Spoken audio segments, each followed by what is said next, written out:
Hai, balik lagi dengan info Panrita. By the way, jangan lupa subscribe ya, like, komen, dan juga share video-video di channel ini. Indonesia dewasa ini telah memasuki era new normal. New normal sendiri dimaknai sebagai perubahan perilaku atau adaptasi baru bagi masyarakat dalam beraktivitas setelah sebelumnya dihadapkan terhadap goncangan. Goncangan tersebut dapat berupa bencana alam, pandemi, peperangan, maupun pembangunan. Goncangan pandemi COVID-19 telah menciptakan berbagai krisis dalam berbagai lini, sehingga kebijakan new normal diambil sebagai langkah dari percepatan penanganan COVID-19 dalam bidang kesehatan, sosial, dan ekonomi, serta sumber daya alam. Jika ditelisik pada masa pandemi saat ini, pertumbuhan ekonomi yang melambat selalu bisa menjadi dalang penyebab meroketnya angka pengangguran, jumlah orang miskin, serta sulitnya lapangan pekerjaan. Menyikapi berbagai krisis ini, konsep kota berketahanan sangat dibutuhkan. Salah satu kriteria kota berketahanan yakni kota ataupun wilayah yang tidak hanya berkelanjutan, melainkan juga tangguh terhadap bencana, baik alam ataupun non-alam.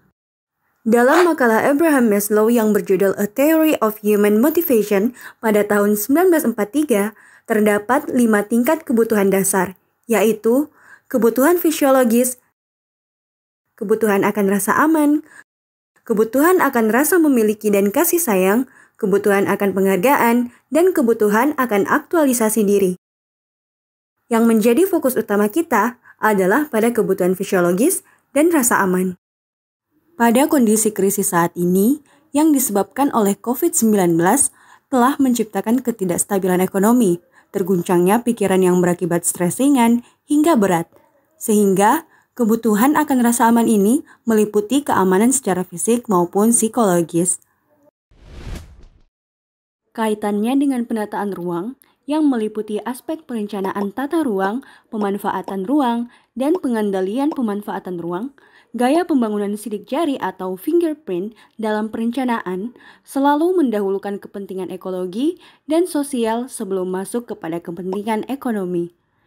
Ekonomi dibangun berdasarkan karakter sosial dan ekologi masyarakat, sehingga pembangunan mengikuti karakter ekologi dan sosial masyarakat setempat, bukan karakter sosial dan ekologi yang mengikuti pembangunan. Pendekatan fingerprint dalam pemanfaatan ruang dimaksudkan untuk mengejawantahkan aspek sosial dan ekologi dalam mewujudkan pembangunan berkelanjutan.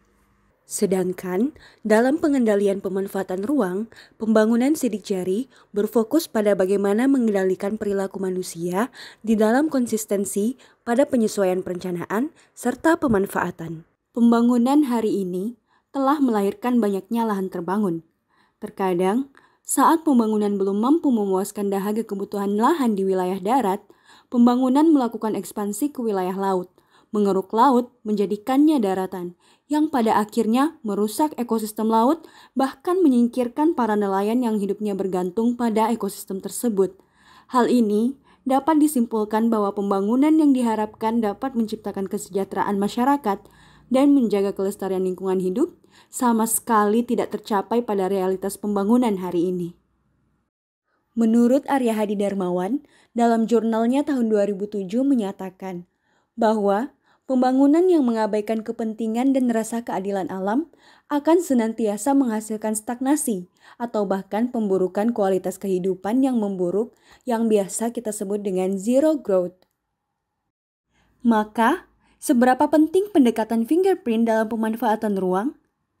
Jawabannya adalah sangat penting, dikarenakan fingerprint mengelaborasikan aspek sosial, ekologi, dan ekonomi dalam suatu dimensi yang harus berkaitan satu sama lain, sehingga mewujudkan kota berketahanan.